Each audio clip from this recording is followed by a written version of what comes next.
Good day. My name is Nicole Natividad, and in this video, I am going to talk about Ballard Score.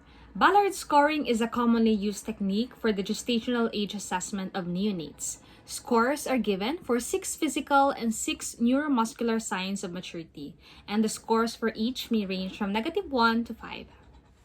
First and foremost, observe proper hand washing and sterile glove use before handling the patient. The Ballard scoring system has two parts.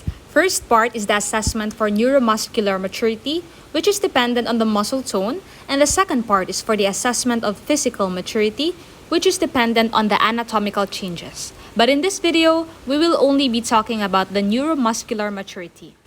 For the first criteria, we have posture. Posture pertains to the position of the infant or how the baby holds his arms or legs. The more flexed extremities of the infant, like this one, then the higher the score is and the more mature the baby is. And if it is more extended and flaccid, then the less the score is and the more premature the infant is. Next, we have the square window. So that pertains to how far the baby's hands can be flexed toward the wrist. The more you are able to flex the wrist of the patient all the way down, or the lesser the resulting angle, the higher the Ballard score. While the lesser that you are able to flex the wrist or the greater the resulting angle, then the lower the Ballard score is. Next, we have arm recoil. So this pertains to how well the baby's arms spring back to a flexed position. So we just need to flex the elbows. The less it can flex, the lower the Ballard score. And the more we are able to flex, the greater the Ballard score is. Next, we have popliteal angle. How well the baby's knees bend and straighten. With the infant lying supine and with diaper removed, the thigh is placed on the infant's abdomen with the knee fully flexed after the infant has relaxed. And then, gently grasp the foot at the side with one hand while supporting the side of the thigh with the other.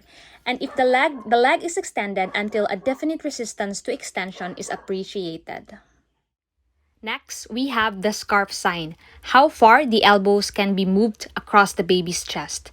Landmarks noted in order of increasing maturity are full scarf at the level of the neck, contralateral axillary line, contralateral nipple line, xiphoid process, ipsilateral nipple line, and ipsilateral axillary line.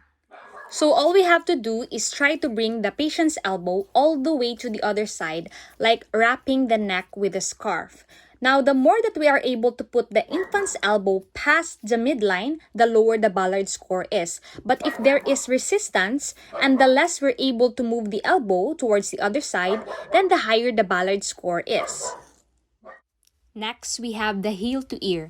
This pertains to how close the baby's feet can be moved to the ears. Landmarks noted in order of increasing maturity include resistance felt when the heel is at or near the ear, nose, chin level, nipple line, umbilical area, and femoral crease.